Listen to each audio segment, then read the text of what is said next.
কোন সময় সহবাস করলে বাচ্চা হবে না এবং সহবাসের জন্য কন্ডোম ব্যবহার করতে হবে না অথবা পিল খেতে হবে না, এই যে বিষয়গুলো কিন্তু আমাদের অনেকেরই অজানা আছে। আজকের ভিডিওতে আমরা সেই সময়গুলো সম্পর্কে জানব।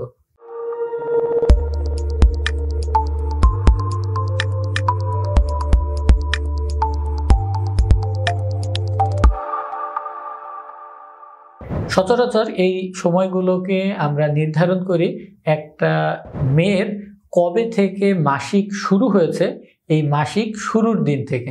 আমি এই বিষয়টি আবার বলছি, আপনারা ভুল করবেন না যে মাসিক শেষ হওয়ার দিন থেকে নয়, কবে থেকে মাসিক শুরু হয়েছে এই দিন থেকে এই হিসাবটি শুরু করবেন।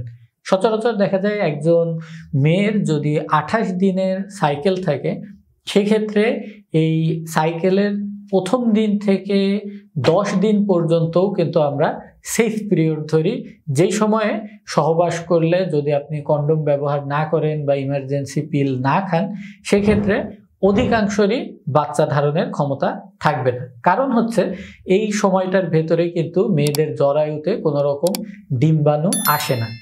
তো এই ডিম্বাণু আসার সময়টা থাকে মাসিকের মাঝামাঝি সময়, অর্থাৎ কারো যদি 28 দিনের সাইকেল হয় তাহলে তার 14তম দিনে, যদি কারো 30 দিনের সাইকেল হয় সেক্ষেত্রে 16তম দিনে, অর্থাৎ মাসিক শুরু হওয়ার 14 দিন আগে।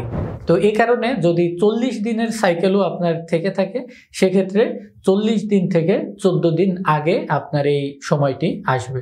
অর্থাৎ 40 দিনের সাইকেলে আপনার 26তম দিনে আপনার জরায়ুতে এই ডিম্বাণুটি আসবে।